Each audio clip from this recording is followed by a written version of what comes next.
So I've had some really weird falls and catches in my life, like when I try to catch a cup or with my foot. I don't try, it's like a reflex. Like one time I dropped a knife and my foot reflexed to catch the fucking knife with my foot. Now I was so fucking lucky that the back handle hit it. That's one of the weird ones. I had the back handle of a chef's knife hit my foot. It's a solid metal one piece. I still have it. It's a chef's knife. It's all solid one metal piece. Actually, I don't think you call those a chef's knife. It's a skinny chef's knife. Same thing as a chef's knife, but skinnier. Anyways, it hit my foot and hurt like hell for like a couple hours. I had a glass that kind of like left a real bone bruise on the top of my foot. But the weirdest one of all, the weirdest catch slash fall. Now, luckily, I'm not saying most dangerous. I didn't get seriously injured. I did get injured, but I didn't get seriously injured. Must have been when I was carrying some, I don't know, chair rocker lemonade or some lemon soda, and we always sold the chair rockers. That's probably what it was. But it was a lemon soda or lemonade in a glass bottle. It was the big giant case. We sold 48 packs. Not 24, 48. Most of the stuff we had came in giant packs. I mean, even the spices. We didn't sell them like in small McCormick things. No, we had a plastic bag with a big paper bag, and then you would stack them into another giant plastic bag. And they would come in like 5 pound, 10 pound, 20 pound, 50 pound. We even had giant grain bags that the rats would try to eat that I could barely put on my shoulder. Some people would try to do two, but oh my God, they were way more than 60 pounds. I mean, those things were ridiculous. They're the giant sacks.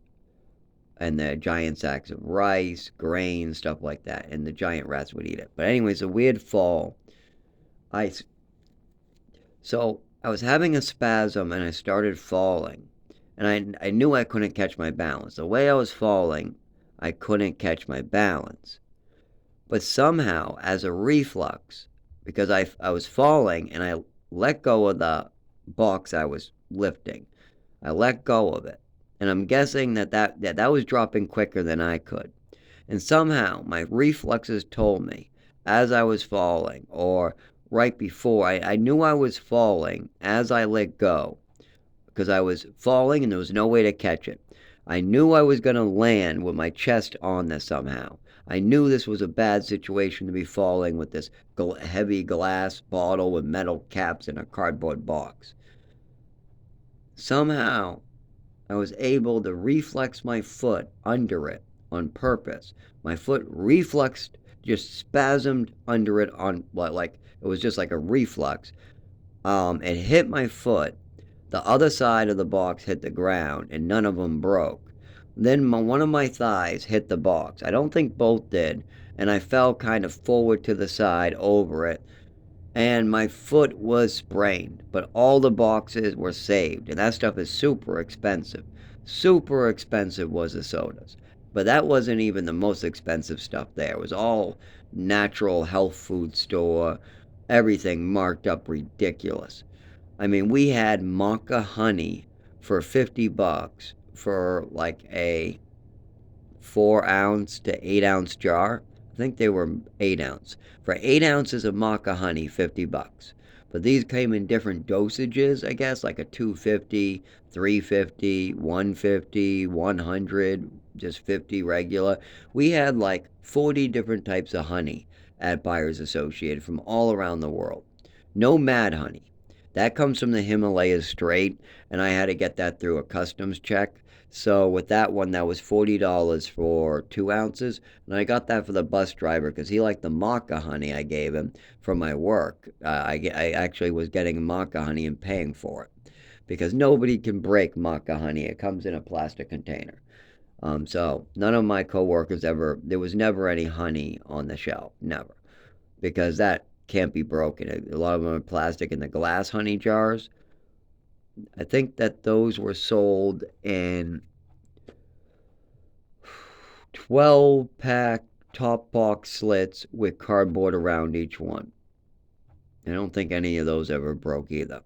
And like I said, I don't break stuff on purpose. Like there was two employees who were assholes, stoned all the time, and they had a tendency to go, oops, on purpose and stuff. I mean, it was assholes. Anyways, still today, I don't know how I manage to get my foot like I do all the time right under it. Every time when I drop my phone, I've done this, I've dropped my phone on at least 10 occasions where I've caught it with my foot and saved it. I have dropped my phone on at least 10 occasions, and with almost not even looking, somehow I'll spasm, my foot will go purposely under it and catch it.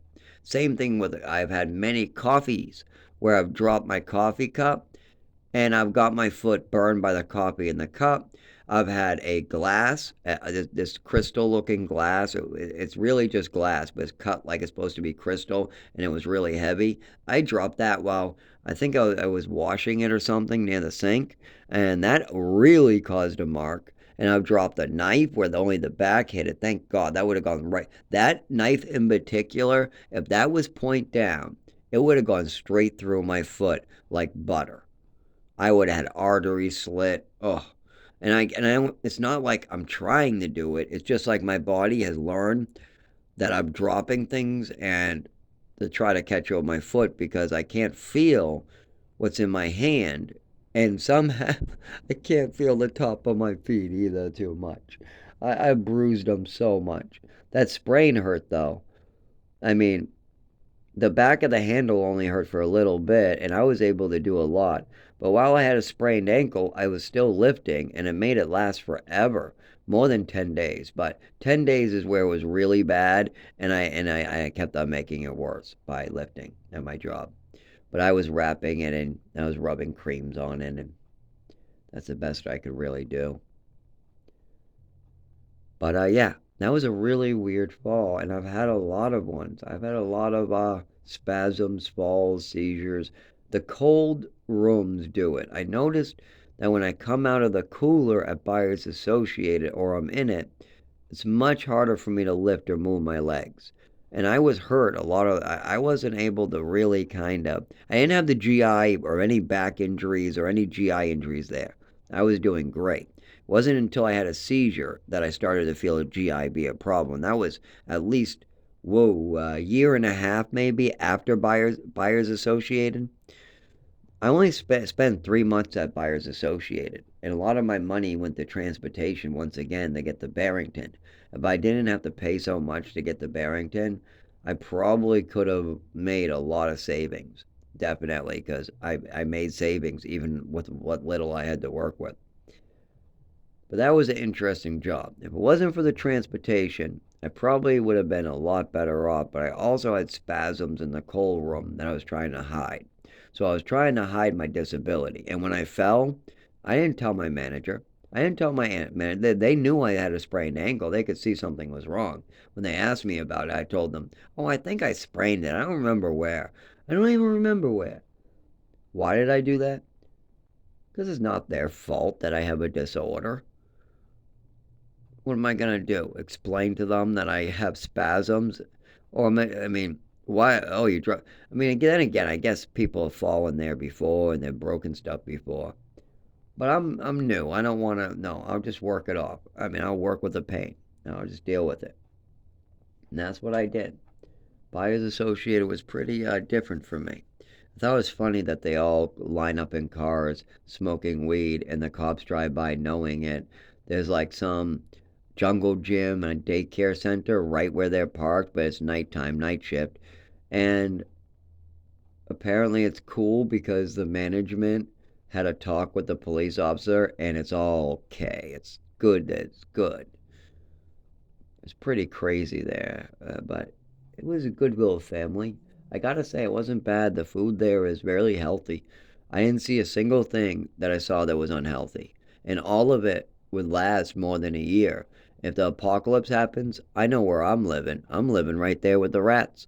I can, that food in there is healthy, good. You got maca honey.